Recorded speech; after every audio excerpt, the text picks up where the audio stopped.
दर्शकों, आज हम आपको ऐसी कहानी सुनाने जा रहे हैं जो कि हाथी और बकरी के बारे में है। तो कहानी की पंक्तियाँ कुछ इस प्रकार है। एक जंगल में एक हाथी और एक बकरी रहते थे। दोनों बहुत पक्के दोस्त थे।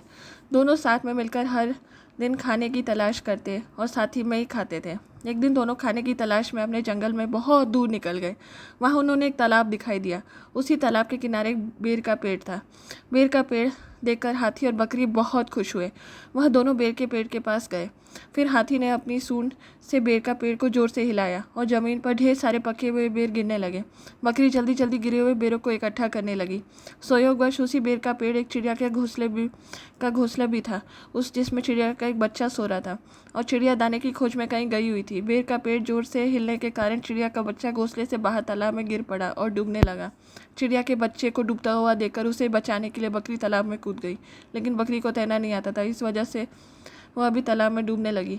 बकरी को डूबता हुआ देखकर हाथी भी तालाब में कूद गया और उसने चिड़िया के बच्चे को और बकरी दोनों को डूबने से बचा लिया।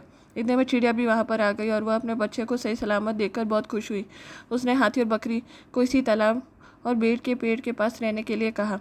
तब से हाथी और बकरी भी चिड़िया के साथ उस बेर के पेड़ के नीचे रहने लगे। कुछ ही दिनों में चिड़िया का बच्चा बड़ा हो गया। चिड़िया अपने बच्चों के साथ जंगल में घूम कर आती थी और हाथी और बकरी जंगल में किस पेड़ पर फल लगे हैं इसकी जानकारी देते थे।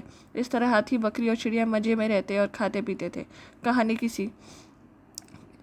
हमें किसी का बुरा नहीं करना चाहिए। अगर हमारी गलती से किसी को परेशानी होती है तो उस गलती को सुधारना चाहिए और मन मुटाव दूर करते हुए एक दूसरे की मदद करनी चाहिए। अगर आपको मेरी यह कहानी की पंक्तियाँ पसंद आई तो प्लीज़ मेरे चैनल को लाइक, शेयर और सब्सक्राइब करें और बेल नोटिफिकेशन आइकन को भी प्रेस करें। बहुत बहुत धन्यवाद।